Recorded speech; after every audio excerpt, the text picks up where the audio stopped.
Et bonjour à tous et bienvenue dans l'atelier de Wondi. Aujourd'hui, nous allons parler couture.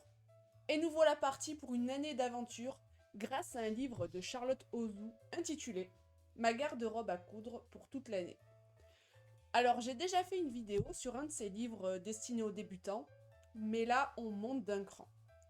Le principe reste le même car pour les 26 modèles proposés, nous avons accès à des fiches techniques. Ainsi, nous pouvons allier théorie et pratique avec une tenue par mois. Et là, je vous propose de découvrir la tenue d'août, avec son top à bretelles et sa jupe longue taille haute. Pour réaliser cette tenue, j'ai choisi pour le top un tissu fleuri avec un biais rose et pour la jupe, un tissu vieux rose. Et nous aurons également besoin de boutons à recouvrir pour fermer la jupe. Et c'est parti pour la couture. On commence avec le top à bretelles. Alors j'ai découpé mes deux pièces de tissu à l'aide du patron fourni, c'est-à-dire la pièce du devant et la pièce du dos. J'ai réalisé la couture de ce top en direct sur ma chaîne Twitch. Il m'a juste fallu assembler le devant et le dos, endroit contre endroit. On pique et on surfile. J'ai enfin surfilé correctement mon tissu avec le bon pied et la bonne fonctionnalité de ma machine à coudre. Car jusqu'à présent, j'utilisais le point zigzag avec mon pied tout travaux. Mais après une étude approfondie du manuel de ma machine à coudre, j'ai découvert qu'il existait une fonctionnalité spécifique à ça. Comme quoi, j'ai encore beaucoup de choses à apprendre. Du coup, la finition est clean et ça fait plaisir. Initialement, ce modèle propose de confectionner son propre biais, qui sert également de bretelle, mais j'ai décidé d'utiliser un biais prêt à l'emploi. On commence par border le biais aux emmanchures, mais on s'arrête au début du décolleté du dos pour laisser une petite boucle qui permettra d'y glisser les bretelles. On coud le biais au décolleté du dos, on laisse de la marge pour la seconde boucle, et on coud le biais sur l'autre emmanchure. À ce moment-là, on s'attaque à l'encolure de devant, en laissant dépasser 1 mètre de biais de part et d'autre de l'encolure, qui formera les bretelles. On coud tout au long du biais, c'est-à-dire la partie bretelle pour refermer le biais, et la partie de l'encolure. Une fois cela fait, on glisse les bretelles dans les boucles, et on obtient notre top que l'on noue au niveau du dos. On fait l'ourlet, et c'est terminé. Je suis plutôt satisfaite du résultat. J'ai pas galéré du tout avec ce top et les coutures et finitions sont clean. Le rendu est vraiment sympa, mais maintenant, place à la jupe. Pour cette jupe longue, seule la ceinture figure sur le patron fourni. Pour les autres parties, elles sont à tracer directement sur le tissu selon sa taille. Je me suis enfin acheté du vrai tissu d'entoilage et ça change vraiment tout. Du coup, on entoile une pièce de la ceinture et les deux parties du devant de la jupe sur lesquelles nous mettrons les boutons et les boutonnières. On commence par assembler les parties du devant avec le dos en réalisant des coutures anglaises.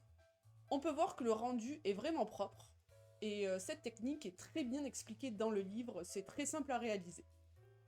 Ensuite, on replie les milieux du devant pour former un genre d'ourlet, pour faire la finition du devant de la jupe, qui, comme je le disais tout à l'heure, aura les boutons d'un côté et les boutonnières de l'autre. L'étape qui suit consiste à réaliser des fronces en réalisant 2 lignes au point large sur toute la largeur de la jupe pour que la largeur, une fois froncée, corresponde à la largeur de la ceinture. Mais moi j'ai pas réussi, j'ai mon fil qui s'est cassé à 2 niveaux car c'était une piqûre plutôt longue. Donc finalement j'ai réalisé des espèces de petits replis tous les 2 cm pour que ça corresponde à la largeur de la ceinture. Ensuite, on coud la première partie de la ceinture sur la jupe. Et là, il faut mettre la deuxième partie qui sert à refermer la jupe. Et finalement, ça a été le gros bug. J'ai mal assemblé les parties. Du coup, ça n'a pas donné un très joli rendu. Mais j'ai quand même réussi à bidouiller quelque chose pour que ça se voit pas de l'extérieur, mais ça se voit à l'intérieur. C'est vraiment de ma faute. J'ai voulu aller plus vite que la musique. Voilà. Petit couac, mais finalement, ça le fait. Vient le moment d'essayer la jupe pour voir ce que ça donne avant de coudre les boutonnières. Et en vrai, je trouve que le rendu sur moi, il est pas terrible. en version longue et avec ses couleurs, on dirait un remake de La Petite Maison de la Prairie. Ça va pas du tout. Du coup, l'option que je me suis permise de faire, ça a été de raccourcir la jupe. Et là, ça allait clairement mieux. J'ai cousu les boutonnières tous les 8 cm, et là encore, ça a l'air de rien, mais la dernière fois que j'ai dû faire ça, je savais pas comment utiliser mon pied, et ça avait fait n'importe quoi. Mais là, c'est nickel, on a de jolies boutonnières, c'est top. Et vient le moment le plus satisfaisant là sur cette jupe, c'est les boutons. Les boutons à recouvrir, hein, comme préconisé sur le modèle.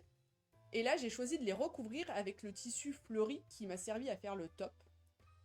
Et du coup, pour recouvrir ces boutons, il faut utiliser le gabarit fourni et il faut découper ces cercles de tissu. Alors après, la technique décrite dans le livre, elle mentionne un outil spécifique que je n'avais pas, donc je vais vous montrer comment j'ai fait.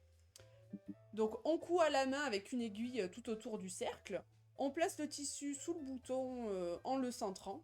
Là, je tire sur mon fil et le tissu il s'enroule autour du bouton, hein. On place la partie qui correspond au dessous sur le tissu, du coup ça va l'emprisonner. Et là j'ai utilisé ce que j'avais sous la main pour refermer tout ça, c'est-à-dire un capuchon de feutre avec mon petit marteau, j'ai tapoté. Fallait pas trop y aller bien fort non plus, hein, on va pas tout casser. Et ça donne un petit bouton tout choupi. Du coup, on coud ces boutons, voilà, pareil, hein, tous les 8 cm face à ces boutonnières. On fait l'ourlet de la jupe et c'est terminé. Notre tenue d'août est donc finie et je trouve que ça fait un petit style rétro, hein. Je suis pas sûre d'assumer la tenue complète au quotidien, mais de temps en temps, pourquoi pas. Par contre, le top, lui, je l'adopte sans problème. Et du coup, je me suis dit que quitte à porter ce style de vêtements, hein, j'allais aller plus loin, et j'ai donc décidé d'utiliser mes restes de tissu pour me faire un bandeau. Pour cela, j'ai visionné un tuto hein, que je vous invite à regarder, je vous mettrai le lien dans la description. La particularité de ce bandeau est qu'il est fait avec du fil de fer. C'est ça qui permet de le maintenir, donc ça a l'air bizarre dit comme ça, mais en vrai, ça tient super bien et ça fait pas mal à la tête. Moi, je sais que souvent, les bandeaux, je les enlève parce que ça finit par me filer mal au crâne, mais là, malgré le fil de fer qui est bien coincé dans le bandeau, ça tient super bien et c'est super agréable à porter. Et donc voilà la tenue complète avec le petit bandeau. N'hésite pas à me dire ce que tu penses de cette tenue du mois d'août. Grâce à elle, j'ai pu me perfectionner sur certains points qui me posaient problème hein, jusqu'à présent. Bon, il y a encore des erreurs de compréhension, mais bon, je rappelle que j'en suis encore à mes débuts dans la couture, donc je suis quand même plutôt contente du résultat. J'ai vraiment hâte de m'attaquer au projet du mois de septembre, hein, parce qu'il a un style un peu plus casu. Ça risque d'être un poil plus compliqué, mais bon, je ne dirai rien de plus. En parallèle de ça, j'ai d'autres projets couture qui vont pas tarder à débuter. Je vous tiens au courant sur les différents réseaux hein, cités dans ma bio si ça vous intéresse. Mais là, c'est la fin de cette vidéo, alors n'oublie pas de t'abonner pour voir la suite de mes aventures couture, de liker si ce contenu t'a plu, et de me dire ce que tu penses de cette tenue. Sur ce, je vous dis à très bientôt dans une prochaine vidéo. Des gros bisous. Ciao ciao!